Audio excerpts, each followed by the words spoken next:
تو انسان کے لیے اللہ تعالیٰ فرماتا ہے تو فکر نہ کر، اگر پریشانی آ ہی گئی ہے، حالات تنگ ہو گئے ہیں، میں بھی تیرے ساتھ ہوں، تو نے میرے ساتھ وفا کی ہے، میں تو قدرتوں کا مالک ہوں، میں تیرے لیے آسانیاں پیدا کر دوں۔ سبحان اللہ۔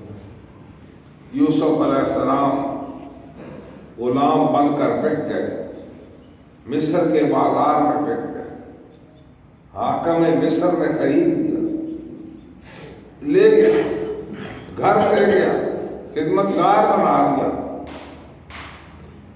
تنگی آ گئی، پریشانی آ گئی۔ گھر کیا ہے؟ انبیاء کا گھر ہے، باپ نبی، دادا نبی ہے، کیا مقام ہے وہاں فلسطین میں ان کا، بھائی نبی، ادھر کیا ہے؟ غلام بنا دیے، گھر میں رہتے، بادشاہ کے محل میں رہتے۔ خوبصورتی اس قدر ہے کہ جنہوں نے دیکھا انہوں نے کہا یہ انسان نہیں، یہ تو فرشتہ ہے۔ اکبر لہو رائے لہو اکبر لہو قالا ما ھذا بشر ھذا ملک کریم، یہ بشر نہیں، یہ تو کوئی فرشتہ آ گیا۔ اب عزیز مصر کی بیوی دل دے بیٹھی اور اس بات پر اتر آئی کہ آپ کے تقوی کو پریشان کر دیں، کمرے، دوسرا کمرہ، تیسرا کمرہ، جیسے لوگوں نے لکھا ہے، خواہ ایک ہی ہو یا بہت سارے ہو، آخری کمرے میں ہے تلک، یوسف میں تجھے کہتی ہوں میری خواہش کا خیال کرو۔ تفسیر میں آتا ہے جب اس کمرے میں پہنچے اس ارادے سے تو وہاں ایک بت پڑا تھا، اس خاتون نے اس بت پر کپڑا ڈال دیا۔ آپ نے فرمایا یہ کیا کر رہی ہو؟ کہنے لگی یہ میرا خدا ہے، میں جو کام کرنا چاہتی ہوں وہ اچھا نہیں ہے، مجھے اس سے حیا آتی ہے، مجھے اس سے حیا آتی ہے۔ آپ نے فرمایا تو پتھر کے خدا سے حیا کرتی ہے، میں اس خدا کا تقوی نہ کروں جو مجھے ہر وقت دیکھ رہا ہے؟ بس دوڑ پڑے، ادھر دوڑتے جاتے تھے، ادھر دروازے کھلتے جاتے تھے۔ سبحان اللہ۔ مَن یتق اللہ یجعل لہ مخرجا، اس کے لیے میں کوئی راستہ نکال دیتا ہوں، سبحان اللہ۔ وَیرزقہ مِنْ حَیثُ لَا یحتسب، اور اسے وہاں سے روزی عطا کرتا ہوں جو اس کے گمان میں بھی نہیں ہوتی۔ وہ رب ہے، اس تقوی اختیار کرنے والے کو نہ صرف وہاں سے نکالا بلکہ تخت پر بٹھا کر اسے بٹھا دیا اور کہا یہ سارے خزانے تیرے ہیں، تو جسے چاہے عطا کر دے، جسے چاہے روک دے۔ سبحان اللہ۔ وَيَرْزُقُهُ مِنْ حَیثُ لَا یحتسب، کہا سارے خزانوں کا تجھے مالک بنا دیا۔ تو تقوی اختیار کرو، دنیا میں بھی فائدہ ہوگا، آخرت میں بھی فائدہ۔ حضرت عمر فاروق رضی اللہ تعالیٰ کے زمانے میں ایک نوجوان تھا، بڑا نمازی، پرہیزگار، ہر وقت مسجد میں رہتا، مسجد کی خدمت کرتا، نمازیں پڑھتا۔ آپ نے دیکھا کچھ دن وہ نظر نہ آیا، آپ نے پوچھا کیا ہوا؟ اس کے وارث سے پوچھا، اس کا جی بس تو بات کہنے کی نہیں، کیا بتایا؟ نہیں کو بتاؤ، اس سے نظر نہیں آتا کہ وہ تو فوت ہو گیا۔ اچھا تو آپ نے بتایا نہیں ہمیں؟ اب وہ بات ہی ایسی تھی۔ پھر کیا بات ہوئی؟ کیا بات ہوئی؟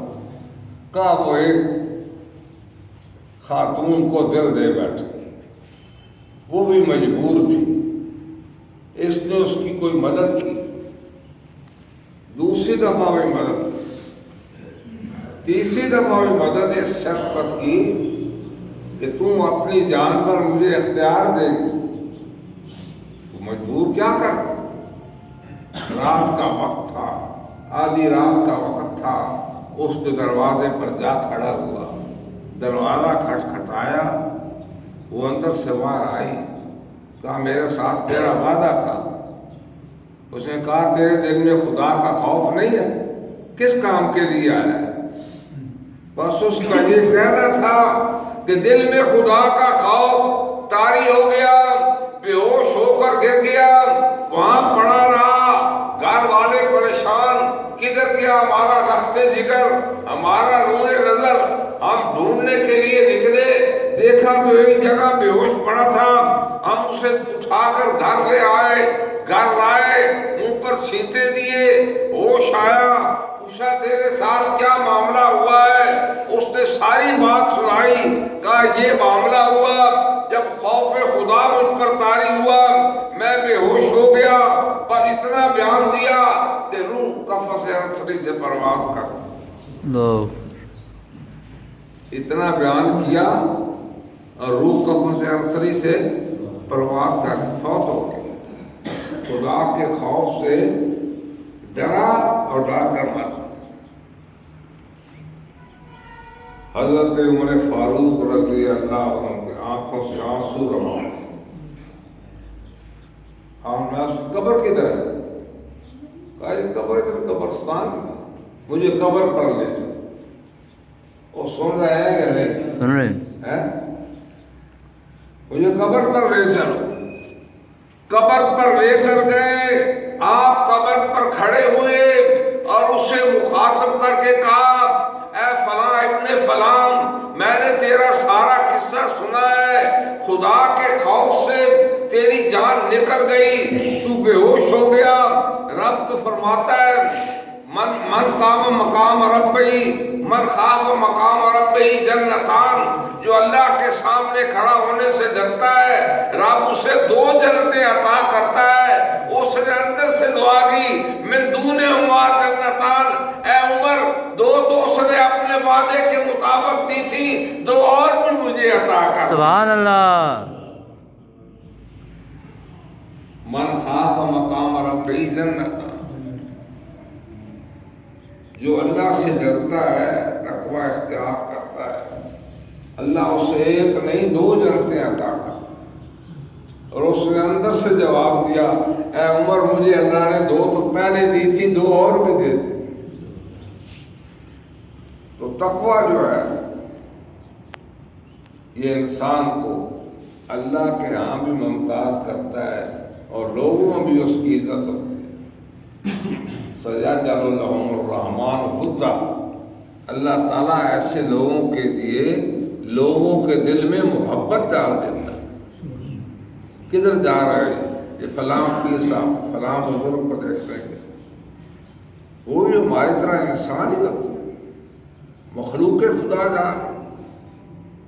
کیوں جا رہی ہے؟ کہ خدا نے اس کی محبت ڈال دی ہے ان کے دل میں۔ سبحان اللہ۔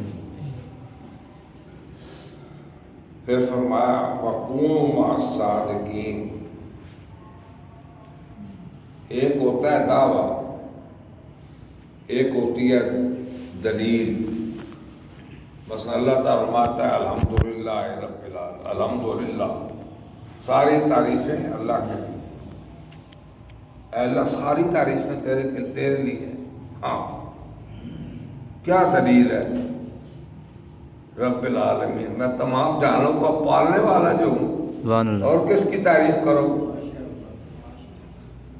میرے لیے تعریفیں اس لیے ہیں کہ سب جانوں کو پالتا ہوں۔ اے اللہ تقوی کیسے اختیار ہوگا؟ بہت مشکل ہے۔ زمانے میں شیطان اپنے پورے لشکروں کے ساتھ اترا ہوا ہے، وہ ہر روز ان کی خبر لیتا ہے، پانی پر اپنا تخت بچھا کر انہیں حاضر ہونے کا حکم دیتا ہے اور ان سے ہر روز کی کارکردگی پوچھتا ہے۔ کیسے ہم بچیں گے؟ تقوی اختیار نہیں ہو سکتا۔ دنیا کی نعمتیں، دنیا کی لذتیں، خواہشیں اس قدر ہیں، تقوی نہیں اختیار سکتا۔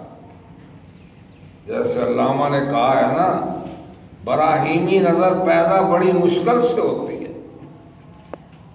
براہیمی نظر پیدا بڑی مشکل سے ہوتی ہے، ہوس چھپ چھپ کے سینے میں بنا لیتی ہے تصویریں، اتنی خواہشات۔ کہا میں تمہیں طریقہ بتاتا ہوں، وَكُونُوا مَعَ الصَّادِقِينَ، اچھے لوگوں کے ساتھ صحبت اختیار کرو، بچ جاؤ گے۔ سبحان اللہ۔ بارش ہو رہی ہو، بارش ہو رہی ہو تو آدمی بھیگ جاتا ہے، آدمی بھیگ جاتا ہے، بچنے کی کوئی ضرورت نہیں۔ اور اگر چھتری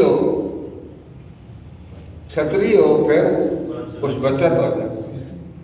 کہا دنیا میں برائی تمہیں پہنچ کر رہے گی، میں تمہیں طریقہ بتاتا ہوں، میرے نیک بندوں کے ساتھ صحبت اختیار کر لو، برائی سے بچ جاؤ۔ سبحان اللہ۔ ان کے ساتھ صحبت، ان کے ساتھ بیٹھنا اٹھنا، ان کی مجلس کرنا، ان کی باتیں سننا انسان کو نہ صرف تقویٰ عطا کرتا ہے بلکہ خدا کی رضا بھی عطا کرتا ہے۔ سبحان اللہ۔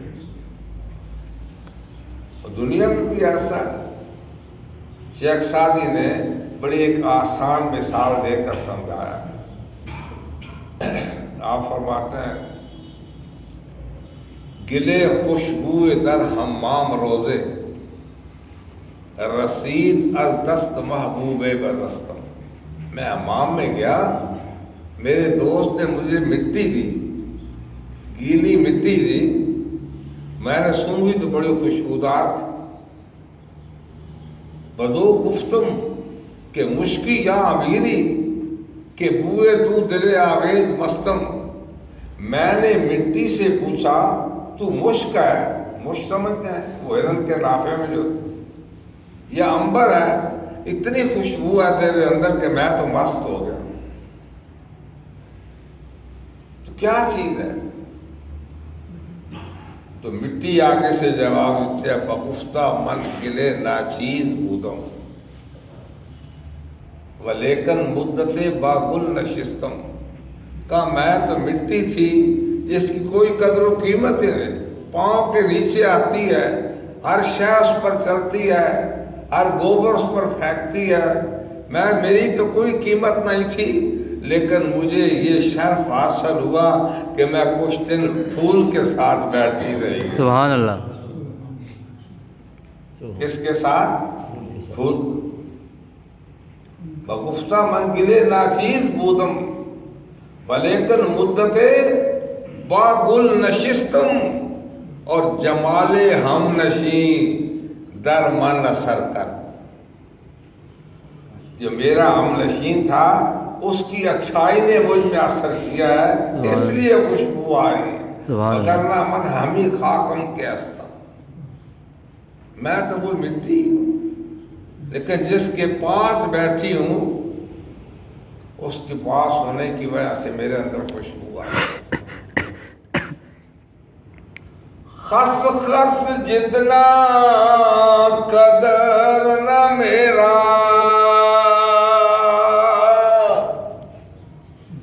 تے میرے مرشد نو وڈیایا، میں گلیاں دا روڑا کوڑا او میل چڑھا او سائیاں۔ اچھے لوگوں کے ساتھ جب آدمی ملتا ہے تو خود بھی اچھا ہوتا ہے، اچھے سنگ ترے۔ حضرت علی اجویری رحمۃ اللہ علیہ نے ایک واقعہ لکھا۔ آپ فرماتے ہیں حضرت ابراہیم خواص بہت بڑے بزرگ تھے، وہ وعدہ پیمائی میں تھے، جنگل میں رہتے تھے، کہیں اللہ نہ کرتے تھے۔ ایک شخص جو کوئی یہودی تھا ان کے پاس پہنچا، ملاقات کی اور کہنے لگا ابراہیم میں تیرے ساتھ کچھ دن رہنا چاہتا ہوں۔ میں تو کون ہے؟ کہنا میں یہودی ہوں، میرے ساتھ کیوں رہنا چاہتا ہے؟ تیری بڑی شہرت ہے یار، تو بڑا نیک آدمی ہے، میں کہا تیرے ساتھ کچھ دن رہوں، مجھے بھی کچھ کا فائدہ ہو۔ آپ فرماتے ہیں، ابراہیم خواص فرماتے ہیں کہ میں نے اس کی طرف دیکھا، اس کے ذوق و شوق کو دیکھا، اس کے مذہب کو دیکھا، شاید یہ روٹی کے چکر میں ہے، کیا ہے؟ میں نے اس سے کہا تو میرے ساتھ رہ، لیکن ایک بات بتا دوں، میرے پاس روٹی کا کوئی بندوبست نہیں ہے۔ وہ میری طرف دیکھ کر کہنے لگا ابراہیم میں تو تیری بڑی شہرت سن کر آیا تھا اور تو ابھی روٹی کے ہی چکر سے نہیں نکلا۔ کہتے ہیں مجھے اس کی بات بڑی پسند آئی، میں کہا اچھا چلو ٹھیک ہے۔ ہم ایک حجرے میں ایک جگہ رہ رہے تھے، اپنے اپنے طریقے کے مطابق عبادت کرتے۔ ایک دن گزرا، دوسرا دن گزرا، تیسرا دن گزرا، میں نے بھی کچھ نہ کھایا، اس نے بھی کچھ نہ کھایا، میں نے بھی کچھ نہ پیا، اس نے بھی کچھ نہ پیا۔ تیسرا دن جب ہوا تو میں اس کی طرف دیکھتا، ایمان نہیں ہے لیکن استقامت ہے۔ 3 دن ہو گئے کھائے پیے بغیر اپنی عبادت میں مشغول ہے۔ تیسرے دن کہنے لگا ابراہیم اب کمزوری بہت ہو گئی ہے، کچھ کھانے کا بندوبست کرو۔ میں نے اس کی طرف دیکھا، بات تو ٹھیک کہتا ہے، 3 دن سے کچھ نہیں۔ میں نے کہا اچھا ادھر آؤ، میں دعا کرتا ہوں اور تم آمین کہنا۔ کہنے لگا ٹھیک ہے۔ میں نے دعا کی، اس نے آمین کہی، اللہ تعالیٰ نے 2 پیالے اور 2 گلاس اتارے۔ پیالوں میں کھانے کے لیے تھا اور گلاس میں پینے کے لیے تھا۔ سبحان اللہ۔ ایک میں نے کھا لیا، ایک اس نے کھا لیا، ایک گلاس میں نے پی لیا، ایک اس نے پی لیا۔ پھر ہم عبادت میں مشغول ہو اپنے اپنے طریقے کے مطابق۔ پھر ایسے ہی 1 2 3 دن گزر گئے، نہ اس نے کچھ کھایا نہ میں اس کی استقامت کو دیکھتا حیران ہو جاتا۔ اس کے دل پر نگاہ ڈالتا تو اندھیرا تھا، ایمان ہی نہیں تھا۔ تیسرا دن جب ہوا تو میں نے سوچا اس سے پہلے کہ وہ مجھے کہے، یہ جو کہتا ہے میں بھی صوفی ہوں، اللہ اللہ کرتا ہوں، آج میں اس سے کہتا ہوں کہ آج روٹی کا بندوبست تو کر۔ اس کے کہنے سے پہلے میں نے اس سے کہا 3 دن ہو گئے ہیں کچھ نہیں کھایا، کمزوری ہو گئی ہے، اس دفعہ بندوبست میں کرنا ہوگا۔ کہتا ہے ٹھیک ہے میں کر دیتا ہوں۔ میں بڑا حیران ہو گیا، وہاں تو ایمان بھی نہیں ہے، ابھی تک دل سیاہ ہے۔ میں نے کہا ہے، اس نے کہہ دیا ٹھیک ہے میں کر دیتا ہوں۔ میں حیران ہوا، کہنے لگا ابراہیم پہلے تو نے بندوبست کیا تھا، اب مجھے کرنا ہے۔ پہلے تو نے دعا کی تھی اور میں نے آمین کہی تھی، اب میں دعا کروں گا اور تو آمین کہنا۔ کہنے لگا ٹھیک، میں نے کہا ٹھیک ہے۔ وہ آگے 1 قدم کھڑا ہے، میں اس کے پیچھے کھڑا ہوں، وہ دعا کر رہا ہے، مجھے کچھ سمجھ نہیں آتی کیا کہہ رہا ہے، میں آمین کہے جا رہا ہوں۔ تھوڑی دیر وہ دعا کرتا رہا، میں آمین کہتا رہا۔ میری دعا پر 2 پیالے آئے تھے، اس کی دعا پر 4 پیالے آ گئے۔ سبحان اللہ۔ کہنے لگا ابراہیم کھاؤ۔ میں نے کہا میں تو نہیں کھاتا۔ میں نے کہا کیوں نہیں کھاتے؟ میں نے کہا تیری اوقات یہ نہیں۔ کہنے لگا ابراہیم کھاؤ، تیرے لیے 2 خوشخبریاں ہیں، ایک تو کھانا آنے کی اور دوسرے میرے ایمان لانے کی۔ سبحان اللہ۔ ایک تو کھانا آنے کی اور دوسرا میرے ایمان لانے کی۔ میں نے اس سے پوچھا کیا وجہ ہے کہ تو نے کیسے کر لیا؟ 4 پیالے کھانے کے آ گئے، 4 گلاس شربت کے آ گئے۔ کہنے لگا ابراہیم بات یہ ہے، پہلے تو نے دعا کی تھی، میں نے آمین کہی تھی، آج تو نے مجھے کہا تم دعا کرو گے، مجھے اپنی اوقات کا پتہ تھا، میں نے اس لیے تجھے ساتھ کھڑا کیا، مجھے پتا تھا میری دعا سے کچھ نہیں ہوگا، میں نے ہاتھ اٹھائے، خدا کی بارگاہ میں عرض کی، اے اللہ میری لاج رکھ لے، اگر میں کچھ نہیں تو میرے ساتھ تو دیکھ کون کھڑا ہے، اسی کے صدقے میری لاج رکھ۔ سبحان اللہ۔ یہ بھی تیری دعا سے آیا ہے۔ کیا فرمایا؟ یا ایھا الذین آمنوا اتقوا اللہ وکونوا مع الصادقین۔ سبحان اللہ۔ اے ایمان والو، اللہ سے ڈرتے رہو، اور یہ تقویٰ تم اختیار نہیں کر سکتے، مشکل ہے۔ تمہیں غور بتاتے ہیں کہ تم اللہ والوں کی صحبت میں بیٹھا کرو۔ سبحان اللہ۔ جب ان کی صحبت میں بیٹھو گے تو شیطان کے وار سے بچ جاؤ گے۔